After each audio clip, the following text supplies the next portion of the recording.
ఈరోజు YSR Congress party YS Jaganmohan Reddy గారి ఆదేశాల మేరకు, అదే రకంగా మా జిల్లా అధ్యక్షులు కాట్సాన్ రాంభూపాల్ రెడ్డి గారి ఆదేశాల మేరకు ఏదైతే చెలో నంద్యాల కార్యక్రమం అంటే ప్రభుత్వ మెడికల్ కాలేజీలను ప్రైవేటు పరం చేసే కార్యక్రమానికి వ్యతిరేకంగా ఏదైతే ఈ గవర్నమెంట్ నిర్ణయం తీసుకునిందో ప్రైవేట్ పరం చేయాలనేది, దానికి వ్యతిరేకంగా మేము చేపట్టినటువంటి చెలో నంద్యాల కార్యక్రమాన్ని ఈరోజు పోలీసు వాళ్ళు గవర్నమెంట్ వాళ్ళు అడ్డగించి మమ్మల్ని హౌస్ అరెస్ట్ చేయడమే కాకుండా అన్ని నియోజకవర్గాలు, ఈ పార్లమెంటు పరిధి కొత్త జిల్లాలో ఉండేటటువంటి అన్ని నియోజకవర్గాలలో ఉండే వైసీపీ నాయకులను, యువజన విభాగం నాయకులను, విద్యార్థి విభాగం నాయకులను ఎక్కడికక్కడ చెక్ పోస్టులు పెట్టి వందల మంది పోలీసులను పెట్టి అడ్డగించడం నిజంగానే చాలా బాధాకరమైనటువంటి అంశం. ఎందుకంటే మేము ఈరోజు చెలో నంద్యాల ప్రోగ్రాం పెట్టింది ఏదో మా స్వార్థం కోసమో, మా పుట్టకూటి కోసమో, మా అవసరాల కోసమో, మా రాజకీయం కోసమో పెట్టినటువంటి కార్యక్రమం కాదు. భావితరాల భవిష్యత్తు కోసం, ఈ రాష్ట్రంలో ఉండే పేద యువకుల కోసం, పేద ప్రజల కోసం, వాళ్ళ బాగోగులను కాపాడడం కోసమే మేము ఈరోజు చెలో నంద్యాల కార్యక్రమాన్ని పెట్టడం జరిగింది.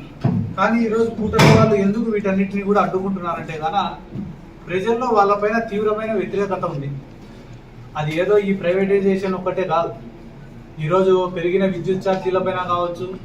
ఈరోజు ఇదే కర్నూలులోనే చాలా మంది మేము ఏదైనా ప్రెస్ మీట్ పెడితే వెంటనే స్పందించి సిద్ధార్థని కథ చూస్తామని మాట్లాడలేకపోయినారు ఈ మధ్య. కానీ వాళ్ళు స్పందించాల్సింది సిద్ధార్థ రెడ్డి పైన, ఇక్కడ కూర్చునే వైఎస్ఆర్ కాంగ్రెస్ పార్టీ వాళ్ళ పైన కాదు. వాళ్ళు నిజంగానే రాజకీయాలలో 10 కాలాలు ఉండాలనుకుంటే వాళ్ళు స్పందించాల్సింది ఇదే కర్నూలులో ఆడ పోతే కానీ మార్కెట్ యార్డుల్లోనో లేకపోతే రైతు మార్కెట్కి పోతే ఉల్లిపాయలు ఉండేవి, వాటి రేట్ ఎంత ఉందో దానిపైన స్పందిస్తే బాగుంటుంది. ఎందుకంటే ఉల్లి రైతులు ఆత్మహత్య యత్నం చేసుకుంటారు ఈ జిల్లాలో. ఒకవేళ ఉల్లి పంట వేసినా కూడా దాన్ని పాసి మళ్ళీ కొత్త పంట వేసుకుంటారు, రేటు లేదని. ఒక ఉల్లికి మాత్రమే కాదన్న, టమోటా రైతులు నిన్న కాక మొన్న వాళ్ళు పండించిన పంటను వాళ్ళ కాళ్ళతో వాళ్ళే తొక్కుతున్నారు. ఇక్కడ ఉన్న తెలుగుదేశం పార్టీ నాయకులు కానీ, పెద్ద పెద్ద బడా నాయకులు కానీ, చోటా నాయకులు కానీ అందరూ కూడా దానిపైన స్పందిస్తే ప్రజలు హర్షిస్తారు. ఈరోజు మేము ఎందుకు ఈ చెల్లో నంద్యాల కార్యక్రమం పెట్టినామంటే కదా, కేవలం వైఎస్ఆర్ కాంగ్రెస్ పార్టీలో ఇక్కడ ఉండే నాయకుల అవసరమో కాదు దీన్ని అడ్డుకోవడం. ఈ రాష్ట్రంలో ఉండే ఎంతో మంది డాక్టర్లు వాళ్ళు బయటికి వచ్చి స్పందించాల. ఈ ప్రైవేటైజేషన్ వల్ల లాభమా నష్టమా అనేది. ఎందుకన్నా గవర్నమెంట్ కాలేజ్ బెస్టా, ప్రైవేట్ కాలేజ్ బెస్టా అనేది మేము ఉదాహరణ చెప్పాల్సిన అవసరం లేదు. ఈ దేశంలోని ఎడ్యుకేషన్ సిస్టమే మీకు ఇంటర్మీడియట్ అయిపోయిన తర్వాత ఎంబీబీఎస్ ఎంట్రన్స్ రాస్తారు. ఎంబీబీఎస్ ఎంట్రన్స్ రాస్తే కానీ బెస్ట్ మార్క్స్ వచ్చిన వాళ్ళకు సీట్ ఎక్కడ అలాట్ అవుతుందన్నా? గవర్నమెంట్ లో అలాట్ అవుతుందా, ప్రైవేట్ లో అలాట్ అవుతుందా? గవర్నమెంట్ లో అలాట్ అవుతుంది. ఎవరికైనా తక్కువ మార్కులు వస్తేనో, మెరిట్ అంతగా లేకపోతేనో, ఫైనల్ గా మిగిలిపోయిన కాలేజీలు ఏమైనా ప్రైవేట్ కాలేజీలలో ఉంటే దాంట్లో సీట్ వస్తుంది కౌన్సిలింగ్ లో. అంటే ఈ దేశంలో ఉండే ఎడ్యుకేషన్ సిస్టమే మనకు గైడెన్స్ ఇస్తుంది. ఏమని? Best colleges or government colleges అని. అటువంటి గవర్నమెంట్ కాలేజెస్ ని నిర్వీర్యం చేసి ప్రైవేట్ పరం చేయాలని అనుకోవడం ఎంతవరకు న్యాయం? లేదు, మేము ది బెస్ట్ ఇన్ఫ్రాస్ట్రక్చర్ ఇవ్వాలనుకుంటున్నాం, అందుకనే ప్రైవేట్ పరం చేయాలని అనుకుంటున్నాం అంటున్నారు కొంతమంది. అంటే వీళ్ళు చెప్పే మాట ఏంది? ఈ రాష్ట్రంలో కాలేజీలను డెవలప్ చేయాలన్నా, హాస్పిటల్లను డెవలప్ చేయాలన్నా అది ప్రైవేట్ వాళ్ళతో అవుతుంది తప్ప మా గవర్నమెంట్ చేతుల్లో ఏం లేదని చెప్పి చేతులు ఎత్తేసినారా? మా గవర్నమెంట్ కాడ రూపాయి డబ్బు లేదు, మేము ఏమీ చేయలేమని చెప్పి మీరు చేతులు ఎత్తేసింటే ఆ మాట ఒప్పుకొని ప్రైవేట్ వాళ్ళకు ఇవ్వండి, మాకు కూడా సంతోషమే. కానీ ఓ పక్క మీ ప్రభుత్వం గురించి డబ్బాలు చెప్పుకుంటా, మీ ప్రభుత్వాన్ని మించిన ప్రభుత్వమే లేదని చెప్పుకుంటా, 1 సంవత్సరం రూపాయల 2 లక్షల కోట్లు అప్పులు చేసి ఈరోజు కనీసం 4,000 కోట్లు గవర్నమెంట్ కాలేజీల నిర్మాణానికి పెట్టేదానికి మీ దగ్గర లేదంటే నమ్మేవాడు ఈ రాష్ట్రంలో ఎవరు లేరు. ఎందుకంటే ఇక్కడనే మన కర్నూలు జిల్లాలో కర్నూలు మెడికల్ కాలేజ్ ఉంది. మా తల్లి కూడా అదే కర్నూలు మెడికల్ కాలేజ్లో చదివింది. ఫ్రీ సీట్, కొనుక్కునే సీట్ కాదు, ఫ్రీ సీట్. మా తల్లి ఇదే కర్నూలు మెడికల్ కాలేజ్లో. ఈ కర్నూలు మెడికల్ కాలేజ్కి ఒక చరిత్ర. ఏంటి చరిత్ర అంటే, పక్కనున్న మహబూబ్ నగర్ జిల్లాలో కానీ, అంటే తెలంగాణ ఈ పక్కనున్న కర్ణాటకలో కానీ, లేకుంటే ఆ పక్కనున్న అనంతపురం జిల్లాలో కానీ ఎక్కడ పేదవాళ్ళు ఉన్నా కూడా సకాలంలో వైద్యం ఎక్కడ చేయించుకోవాలనే ఒక ఆలోచన వాళ్ళ మైండ్కి వస్తే వాళ్ళకి ఫస్ట్ గుర్తొచ్చేది కర్నూలు మెడికల్ కాలేజ్. అటువంటి గొప్ప హిస్టరీ ఉన్న కాలేజీలు మనం గుర్తు పెట్టుకోవాలి. కాబట్టి వీళ్ళందరూ ఏమి ఇప్పుడు వ్యాపారం చేయాలి, ఏనా వ్యాపారం చేసి డబ్బు సంపాదించుకోవాలి. మా సుధీర్ అన్న చెప్పినాడు ఏమని 22 మెడికల్ కాలేజీలు ఆ రోజు పర్మిషన్ ఇచ్చినాడు చంద్రబాబు నాయుడు. ఆ 22 మెడికల్ కాలేజీలు కూడా ప్రైవేట్ ఎవరికి ఇచ్చినాడన్నా?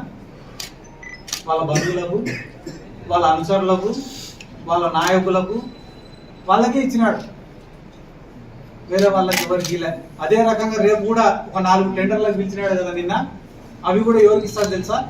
ఆయన ఎంట బ్యాగులు మోసేటోళ్ళకు, చెప్పులు మోసేటోళ్ళకు, ఆయన జెండా మోసేటోళ్ళకు, వాళ్ళకు మాత్రమే ఇస్తాడు తప్ప ఈ రాష్ట్ర ప్రజలకు దీనివల్ల ఈ పబ్లిక్ ప్రైవేట్ పార్ట్నర్షిప్ వల్ల ఎటువంటి ఉపయోగం కూడా లేదు. ప్రైవేట్ కంపెనీ వాడు ఎవడైనా వచ్చి దీంట్లో పెట్టుబడి పెట్టినాడంటే వాడి స్వార్థం లేకుండా ఎవడైనా ₹1 పెడతాడా? ₹1 స్వార్థం లేకుండా తిరిగి ఏం రాదని తెలిస్తే వాడు ₹1 పెడతాడా? అంటే వాడి లాభం వాడు ఆశించుకొని దీంట్లో పెట్టుబడి పెడుతున్నాడు అనే విషయం కూడా మనం అందరం గమనించాల్సినటువంటి అవసరం ఉంది. ఎందుకంటే బడా బడా వ్యాపారవేత్తలు ఎవరైనా వచ్చి డబ్బు పెట్టాలనుకుంటే CSR అని ఒకటి ఉంటుంది, ఏది కార్పొరేట్ సోషల్ రెస్పాన్సిబిలిటీ అని. దాని కింద వచ్చి ఒక 50 కోట్లు 100 కోట్లు దానమో ధర్మమో చేసి ఆ మెడికల్ కాలేజ్ పూర్తి చేసి మా పేరు పెట్టండి సార్ అడిగేటోళ్ళు కొంతమంది ఉంటారు. అట్లా ఏమన్నా పెట్టేదానికి వస్తే మాకు కూడా సంతోషమే. కాబట్టి తప్పుడు ప్రచారాలు చేయడం మానుకొని, ఇంకా నిన్ననే కొంతమంది మాట్లాడడం చూసినాం. ఏం రా అంటే ఈ జగన్మోహన్ రెడ్డి గారు పెట్టిన ఈ గవర్నమెంట్ కాలేజీలలో కూడా కేవలం 42% కన్వీనర్ కోట, మిగతావన్నీ సీట్లు కూడా అమ్ముకుంటున్నాడని చెప్పి మాట్లాడుతున్నారు. ఒకవేళ మిగతావన్నీ B కేటగిరీ C కేటగిరీ అయినా కూడా వాళ్ళు డబ్బులు కట్టినా కూడా ఆ డబ్బులు వచ్చేది ఎవరికి సార్? గవర్నమెంట్కి వస్తాయి. ఒకవేళ పబ్లిక్ ప్రైవేట్ పార్ట్నర్షిప్ లో ఒకవేళ కానీ వాళ్ళు సీట్లు అమ్ముకుంటే డబ్బులు ఎవరికి పోతాయి సార్? ప్రైవేట్ వాళ్ళకి పోతాయి. అంత చిన్న లాజిక్ మర్చిపోయి ఎందుకు సార్ వీళ్ళు తరుస్తున్నారు? ఈ రోజు రాష్ట్రంలో 42% అంటే కానీ 150 సీట్లు ఒక్కొక్క మెడికల్ కాలేజ్ మీరు వేసుకునే కూడా అదనంగా దగ్గర 600 నుంచి 700 సీట్లు కన్వీనర్ కోటాలు సృష్టించింది కూడా వైఎస్ జగన్మోహన్ రెడ్డి గారు. ఒకటే మాట గుర్తు పెట్టుకోండి, పూర్తి కాలే అని మాట్లాడుతున్నారు కదా తెలుగుదేశం పార్టీ వాళ్ళ నాయకులు. ఒకటే మాట, మెడికల్ కాలేజీలు అనే ఆలోచన, ప్రభుత్వ మెడికల్ కాలేజీలు అనే ఆలోచన మాది, ఆచరణ మాది, భూసేకరణ మాది, దానికి నిధులు సమీకరణ కూడా మాదే. ఇవన్నీ మొదలు పెట్టింది మేము. ఈ రోజు వచ్చి అమ్ముకొని డబ్బులు తినాలనుకుంటా అనేది మీరు. కాబట్టి ఇవన్నీ కూడా మీ దృష్టికి తీసుకొని వస్తూ ఈ రోజు మమ్మల్ని అడ్డుకోవచ్చు, అవసరం చేయవచ్చు. ఈ రోజుతో ఈ ఉద్యమం అయితే ఆగిపోదు కదా. ఈ రోజు ఒక్క పిలుపుతే దాదాపుగా 1000-2000 మంది స్వచ్ఛందంగా విద్యార్థులు గదిలో వచ్చినారు. అడుగడుగునా ఇన్ని బ్యారికేడ్లు ఇన్ని పోలీసులకు పెట్టినారంటేనే ఎంత స్పందన వచ్చిందనేది వాళ్ళే ఆలోచన చేసుకోవాలని చెప్పి ఈ సందర్భంగా కూడా నేను తెలియజేసుకుంటూ ఈరోజు మా యొక్క నిరసన కార్యక్రమానికి మద్దతు తెలపడానికి వచ్చిన కాటసాని రాంభూపాల్ రెడ్డి గారికి, అదే రకంగా దారా సుధీర్ గారికి, ఓబుల్ రెడ్డి గారికి, శ్రీధర్ రెడ్డి గారికి, నాయిరెడ్డి గారికి, అలాగనే ఇక్కడ ఉండే పెద్దలందరికీ కూడా మరొకసారి నా ధన్యవాదాలు తెలుపుతూ సెలవు తీసుకుంటున్నాను.